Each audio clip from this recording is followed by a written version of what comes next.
ನಮಸ್ಕಾರ.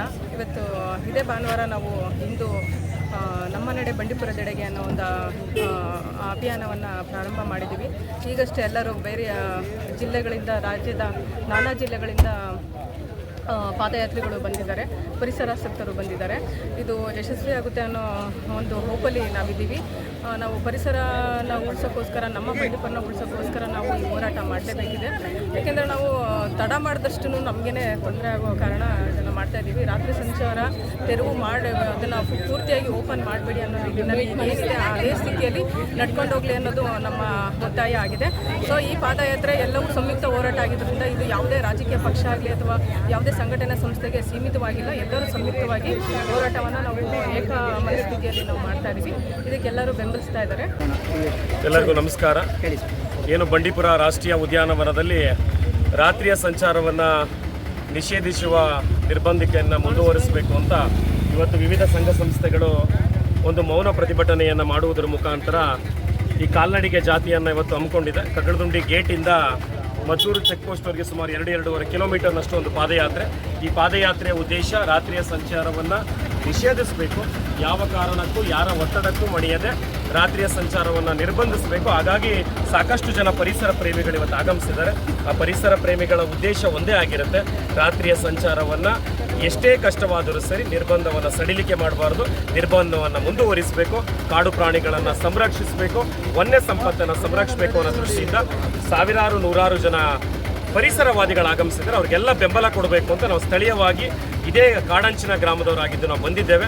ಹಾಗಾಗಿ ಪರಿಸರವಾದಿಗಳ ಜೊತೆ ಕೂಡ ನಾವು ಜೊತೆಯಾಗಿ ಈ ಮೌನ ಪ್ರತಿಭಟನೆಯಲ್ಲಿ ಭಾಗಿಯಾಗಿದ್ದೇವೆ. ನಮ್ಮ ಉದ್ದೇಶವೂ ಅಷ್ಟೇ, ನಮ್ಮ ಕಾಡನ್ನು ಸಂರಕ್ಷಿಸಬೇಕು, ನಮ್ಮ ಅರಣ್ಯವನ್ನು ಸಂರಕ್ಷಿಸಬೇಕು. ಹಾಗಾಗಿ ರಾತ್ರಿಯ ಸಂಚಾರವನ್ನು ನಿಷೇಧಿಸುವ ತೀರ್ಮಾನವನ್ನು ಮುಂದುವರಿಸಬೇಕು, ಯಾವ ಕಾರಣಕ್ಕೂ ಸಡಿಲಿಕೆಯನ್ನು ಮಾಡಬಾರ್ದು. ಸರ್, ಈಗಾಗಲೇ ಕೇರಳ ಮತ್ತು ತಮಿಳುನಾಡು ಮತ್ತು ನಮ್ಮ ಕರ್ನಾಟಕ ರಾಜ್ಯದ ನಡುವೆ ಆಲ್ರೆಡಿ ಹಗಲು ಸಂಚಾರ ಇದೆ. ರಾತ್ರಿ ಸಂಚಾರ ಬೇಕು ಅಂತ ನನ್ನವರು ರಾತ್ರಿ ಯಾವುದಕ್ಕೆ ಬೇಕು ಅಂತಾರೆ ಅಂತ ಅವ್ರಿಗೆ ಗೊತ್ತು, ನಮಗೂ ಗೊತ್ತು. ಅದು ಲೂಟಿಗಾಗಿ ಮಾತ್ರ, ಸ್ಮಗ್ಲಿಂಗಿಗಾಗಿ ಮಾತ್ರ. ನಮ್ಮ ಎಷ್ಟೋ ಹಳ್ಳಿಗಳಲ್ಲಿ ಕೇರಳದ ಕಸದ ಲಾರಿಗಳು ಬಂದು ಕಸ ಡಂಪ್ ಮಾಡ್ತಾ ಇದ್ದಾರೆ. ಆಲ್ಮೋಸ್ಟ್ ಆಲ್ ಕೇರಳಿಗರು ಇರೋದು ಬೆಂಗಳೂರು, ಮೈಸೂರಲ್ಲಿ. ಅವ್ರು ಇರೋ ನಾಡಲ್ಲೂ ಸಹಿತ ಕಸ ಹಾಕ್ತಾರ. ಇದು ಗಾಡ್ಸ್ ಓನ್ ಕಂಟ್ರಿಗೆ ನ್ಯಾಯವಾ ಹೇಳಿ? ಮತ್ತೆ ನಮ್ದು ಲಿಟ್ರೇಟ್ ಸ್ಟೇಟ್ ಅಂತಾರೆ. ಲಿಟ್ರೇಟ್ ಮಾಡೋದು ಕೆಲಸನ ಅದು? ಕಸವನ್ನ ತಂದಾಕೋದು ನಮ್ಮ ಸ್ಟೇಟ್ನ ಕೊಡಕಾಗಿರ್ಬೇಕು. ಮತ್ತೆ ನಮ್ಮ ಸ್ಟೇಟಲ್ಲೇ ಬಂದು ಅವರು ಸೆಟ್ಲ್ ಆಗೋದು, ಅವರಿಗೆ ಉದ್ಯೋಗ ಎಲ್ಲ ಸಿಗೋದು ನಮ್ಮಲ್ಲೇ.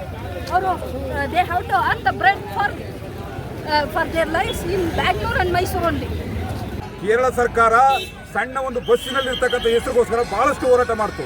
ನೀವು ನಮ್ಮ ರಾಜ್ಯದಲ್ಲಿರ್ತಕ್ಕಂಥ ರಸ್ತೆಯನ್ನು, ನಮ್ಮ ರಾಜ್ಯದಲ್ಲಿರ್ತಕ್ಕಂಥ ಕಾಡು ಪ್ರಾಣಿಗಳನ್ನು ನಾಶ ಮಾಡಿದ್ರೆ ನೀವು ರಾತ್ರಿ ಸಂಚಾರ ಕೊಟ್ಟರೆ ನನಗೆ ರೀತಿ ತೊಂದರೆ ಆಗೋದು ರೈತನಿಗೆ. ಇಲ್ಲಿರ್ತಕ್ಕಂಥ ಪ್ರಾಣಿಗಳಿಗೆ ಡಿಸ್ಟರ್ಬ್ ಆಗಿ ತೊಂದರೆಯಾಗಿ ಸದ್ದು ಗದ್ದಲದಿಂದ ರಾತ್ರಿ ನನ್ನ ಗದ್ದೆಗೆ ಬರ್ತದೆ, ನನ್ನ ಜಮೀನಿಗೆ ಬರ್ತದೆ. ನನ್ನ ಜಮೀನಲ್ಲಿ ಸತ್ತರೆ ನಾನು ಜೈಲ್ಗೆ ಹೋಗಮ್ಮ. ಮುಖ್ಯಮಂತ್ರಿ ಸಿದ್ದರಾಮಯ್ಯನೂ DK ಶಿವಕುಮಾರ್ ಈಶ್ವರ್ ಖಂಡ್ರೆ ಹೋಗಲ್ಲ ಜೈಲ್ಗೆ, ನಮ್ಮ ಮೇಲೆ ಕೇಸ್ ಹಾಕೋದು. ನಿಜವಾಗೂ ನಿಮಗೆ ಮಾನ ಮರ್ಯಾದೆ ನಾಚಿಕೆ ಇದ್ರೆ ಮೊದಲು ರಾತ್ರಿ ಸಂಚಾರವನ್ನು ಕೈ ಬಿಡಿ. ಯಾಕೆ ಅಂತ ಹೇಳಿದ್ರೆ ಈ ಬಸ್ಸು ಕಾರು ತಿರುಗಾಡಿದ್ರೆ ಯಾವನೊಬ್ಬನು ಲಾಭ ಆಗ್ಬೋದು.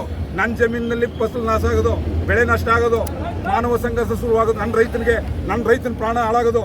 ಅದನ್ನು ಮಂದಟ್ಟಿಟ್ಕೊಂಡು ನಿಜವಾಗೂ ರೈತ ಬೆಳೆದಂಥ ಅನ್ನವನ್ನೇ ತಿಂತಾ ಇದ್ರೆ, ರೈತರ ಮಕ್ಕಳಾಗಿದ್ರೆ ಮೊದಲು ಈ ರಾತ್ರಿ ಸಂಚಾರದ ಪ್ರಸ್ತಾಪ ಮಾಡಿರ್ತಕ್ಕಂಥ ಅಧಿಕಾರಿಯನ್ನು ಮೊದಲು ಸಸ್ಪೆಂಡ್ ಮಾಡೋದಲ್ಲ, ಸೇವೆಯಿಂದ ವಜಾ ಮಾಡಬೇಕು. ಈ ನ್ಯೂಸೆನ್ಸ್ ಕ್ರಿಯೇಟ್ ಮಾಡಿರ್ತಕ್ಕಂಥ ಅಧಿಕಾರಿ ಸುಪ್ರೀಂ ಕೋರ್ಟ್ ಯಾರನ್ನು ಕೇಳೋ ಪಿಡಬೇಟ್ ಆಗ್ತದ? ರಾಜ್ಯ ಸರ್ಕಾರದ ಮೇಲೆ ಗಮನ ತಗೊಂಡಿದ್ದಾರಾ? ರಾಜ್ಯ ಸರ್ಕಾರದಲ್ಲಿ ಚರ್ಚೆ ಆಗಿದೆಯಾ? ಅಸೆಂಬ್ಲಿನಲ್ಲಿ ಚರ್ಚೆ ಆಗಿದೆಯಾ? ಲೋಕಸಭಾ ಸದಸ್ಯರು ಎಲ್ಲಿದ್ರಿ ಲೋಕಸಭಾ ಸದಸ್ಯರುಗಳು? ಒಬ್ಬನು ಸುದ್ದಿಲ್ಲ. ಯಾವುದೋ ಸಣ್ಣ ಪುಟ್ಟ ಪುಟುವೋಸಿ ಹಿಜಾಬು ಅದು ಯಾವುದೋ ಹಿಂದುತ್ವ ಅದು ಇದಕ್ಕೆ ಭಾರಿ ಪಣಾರ್ ಅಂತಿರಲ್ಲ, ತೋರಿಸ್ರಿ ನಿಮ್ಮ ಗಂಡಸ್ತನವ. ಇಲ್ಲಿ ಕಡ್ರಿ ಲೋಕಸಭಾ ಸದಸ್ಯರುಗಳು ನಿಮ್ಮ ಗಂಡಸ್ತನ ತೋರಿಸೋದು. ಯಾವುದೋ ಸಣ್ಣ ಪುಟ್ಟ ವಿಚಾರಕ್ಕೆ ಅವನ ಮೇಲೆ ಕೇಸ್ ಸೇರಿಸೋದು, ಅವನ ಮೇಲೆ ಇದೆಲ್ಲ ತೋರಿಸೋದು. ಕರ್ನಾಟಕದ ಹಿತಾಸಕ್ತಿ, ಕರ್ನಾಟಕದ ಜನರ ರಕ್ಷಣೆ, ಕರ್ನಾಟಕದ ಅರಣ್ಯ ರಕ್ಷಣೆ, ಗಡಿ ರಕ್ಷಣೆ ಇದ್ರೆ ಬನ್ನಿ ಈಚೆಗೆ ಇವತ್ತು ಹೋರಾಟ ಮಾಡಿ ನಿಮ್ಮ ಗಂಡಸ್ತನ ನಾವು ಒಪ್ಕೋತೀವಿ.